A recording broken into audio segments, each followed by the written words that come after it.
नमस्कार दोस्तों, आपका फिर से स्वागत है हमारी इस नई वीडियो में। दोस्तों, आजकल मैं कुछ ऐसे टॉपिक आपके सामने लेकर आ रहा हूँ कि जो हमारे सनातनी धर्म से, हिंदू धर्म से जो भी चीज़ें रिलेटेड हैं वो तो मैं आपको ढूंढ ढांड के कहीं ना कहीं से सर्च करके बताता ही हूँ, परंतु मैं आजकल कुछ चीज़ें आपसे ऐसी शेयर कर रहा हूँ जो मैं रोज़मर्रा की लाइफ में देखता हूँ और गलत भी होती हैं बहुत सारी चीज़ें। अभी मैं कई बार पहले भी सुन चुका हूँ, कई सालों से सुनता आ रहा हूँ। जैसे कोई व्यक्ति गुस्से में, आपस में उनकी लड़ाइयाँ होती है तो गुस्से में बोलता है तू शनिचर है। मतलब यहाँ शनिचर वो किस वे में बोलते हैं कि तू गंदा व्यक्ति है, तू शनिचर है, मीन्स तू लकी इंसान नहीं है, मेरे लिए अनलकी है। तो ये चीज़ें हमें रोकनी होंगी। शनिचर क्या होता है? शनिदेव को शनिचर बोलते हैं।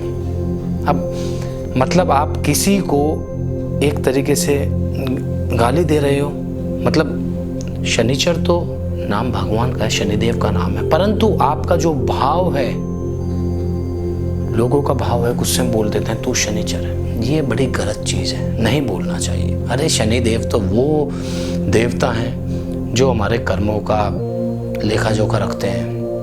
वो न्याय भी उस इंसान को न्याय देते हैं। वो अगर आप अच्छा कर्म करोगे तो आपके लिए अच्छी चीज़ें होंगी, शनिदेव अच्छी चीज़ें करेंगे। आप अगर गलत इंसान हो, गलत चीज़ें करोगे, पनिशमेंट तो देंगे ना। अब आप सोच रहे हो कि गलत चीज़ें कर दी, शनिदेव पनिशमेंट नहीं देंगे। भैया मिलेगा पनिशमेंट। गलत चीज़ें करने वालों को पनिशमेंट तो मिलना ही चाहिए।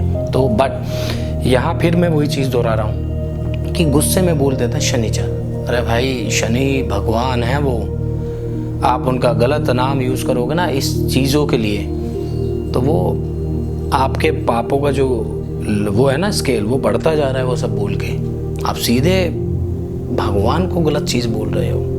आपका तात्पर्य ही गलत है। आप जिस तरीके से किसी इंसान को गुस्से में बोल देते हो तू शनिचर है, ऐसे नहीं बोलना चाहिए। और जिस इंसान को आपने शनिचर बोल दिया गुस्से में, उस इंसान को भी उसे टोकना चाहिए। ठीक है, अगर वो गलत काम कर रहा है तो उसको सुनना चाहिए। गलत आप बोल सकते हो गलत चीज़ें, पर भगवान का नाम लेके ऐसे चीज़ें नहीं बोलनी चाहिए।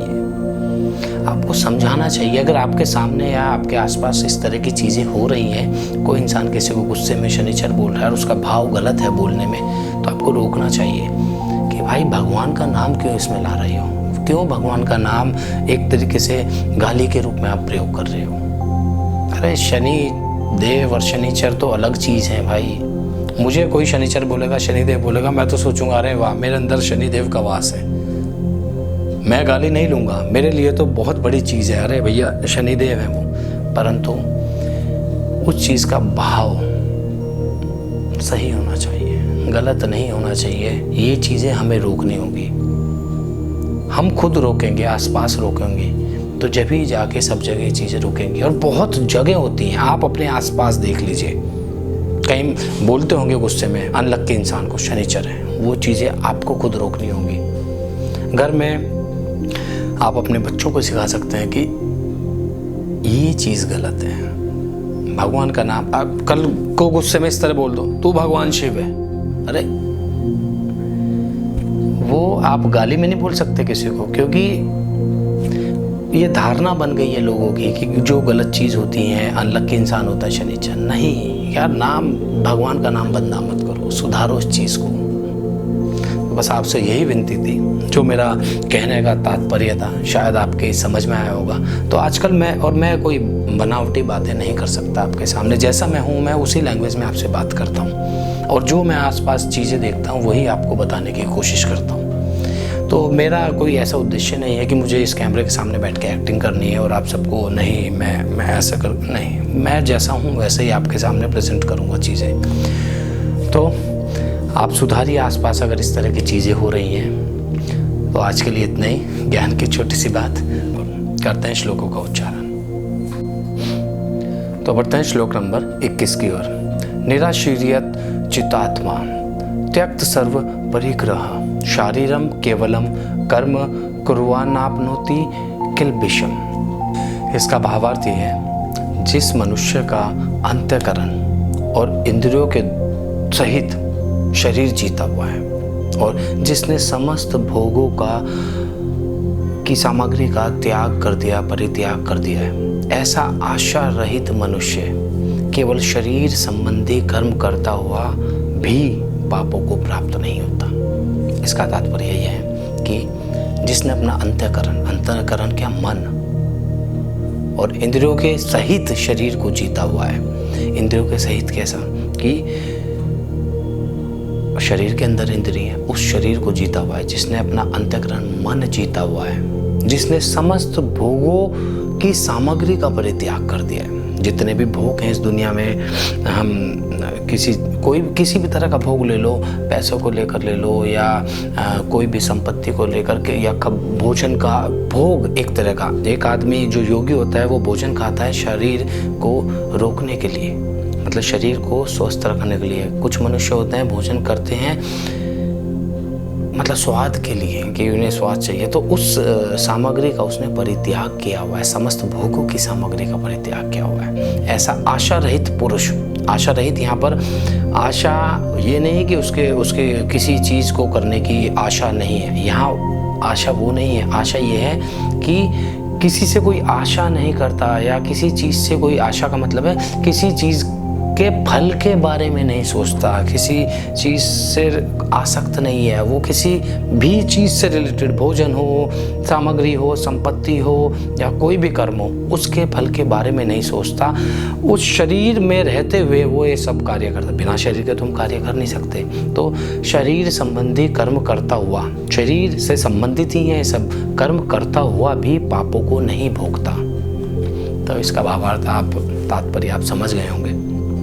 तो बढ़ते हैं श्लोक नंबर 22 की ओर। यह दुरच्छालाभ संतुष्टो द्वंद्वातीतो विमत्सर सम सिद्धाव सिद्धो च कृतवापि न लिबध्यते। इसका भावार्थ यह है, जो मनुष्य बिना इच्छा के अपने आप प्राप्त हुए पदार्थ में सदा संतुष्ट रहता है, जिसमें इच्छा का अभाव हो गया है, जो शोक हर्ष आदि सब द्वंद्वों से सबसे अतीत हो गया है, ऐसी सिद्धि और असिद्धि में सम रहने वाला कर्मयोगी कर्म करता हुआ भी उसमें नहीं बंधता। वही जो शुरू से मैं बताता आ रहा हूँ उसी के जैसा इसका तात्पर्य है कि जो मनुष्य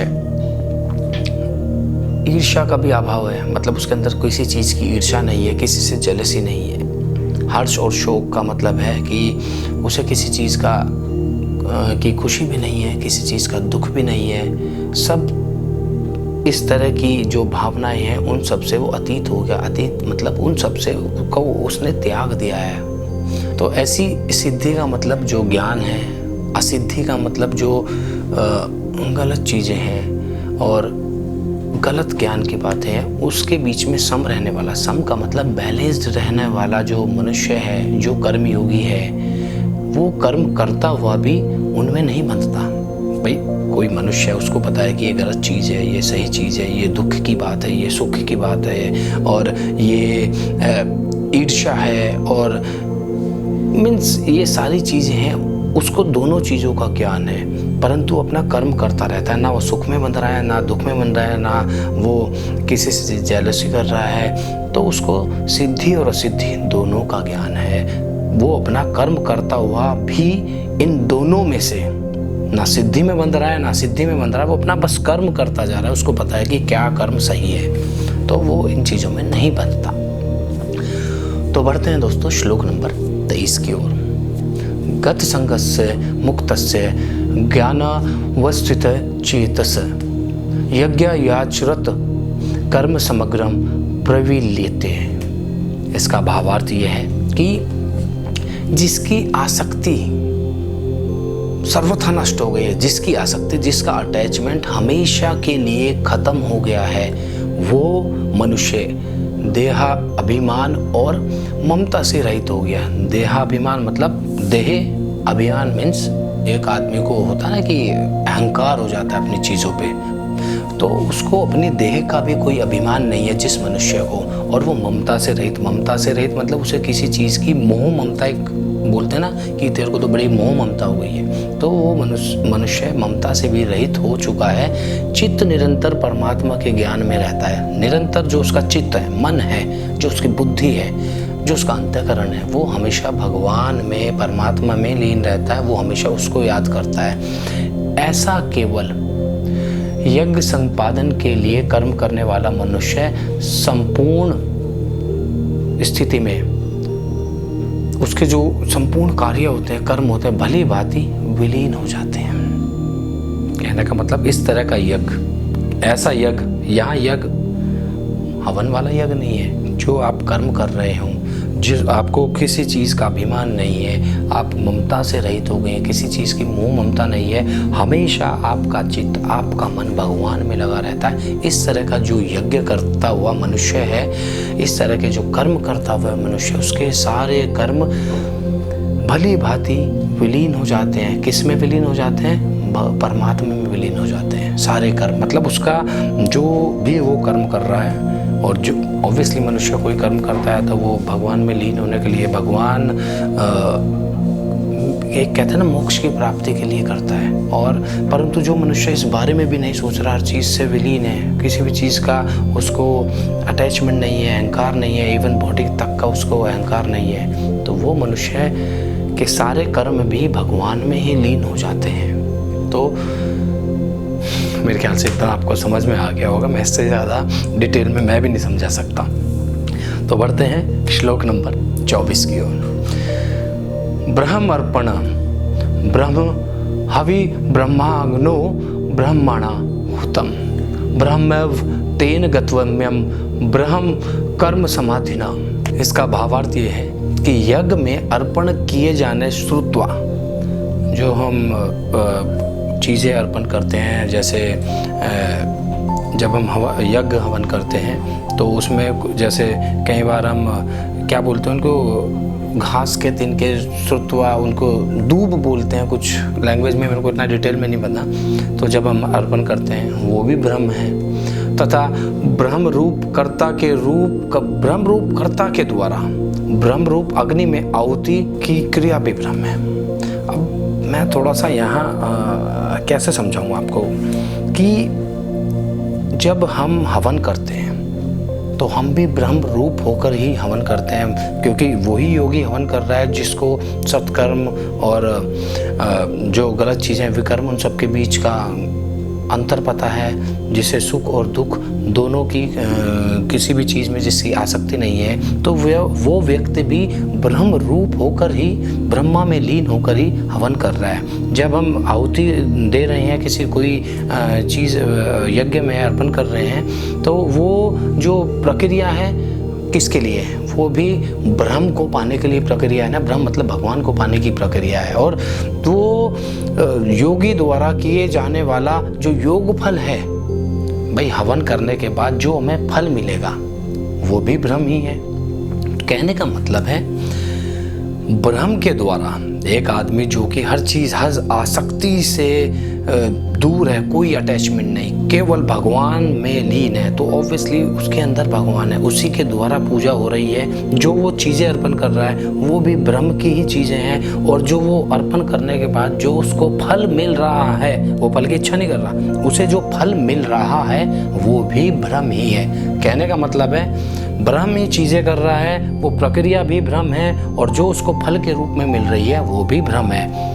कोई इंसान सब चीज़ें त्याग चुका है तो ऑब्वियसली परमात्मा में लीन है, उसके अंदर भगवान है, वो ब्रह्म है। प्रक्रिया कर रहा है वो भी ब्रह्म है, पूरी प्रक्रिया, क्योंकि हर चीज़ में भगवान विद्यमान है, और जो उससे उसे फल मिल रहा है वो भी भगवान ही मिल रहा है। ब्रह्म के फल ब्रह्म के रूप में मिल रहा है ना उसे, तो वो भी उसे परमात्मा की प्राप्ति हो रही है। तो सब जगह से हर तत्व में ब्रह्म है, संसार के हर तत्व में ब्रह्म है, परमात्मा है। कहने का तात्पर्य यही है। थोड़ी सी दिक्कत हुई मुझे समझाने में, पर 10 बार मैंने पढ़ा, जब जाके मुझे इसका अर्थ कुछ समझ में आया और मैंने आपको बताया।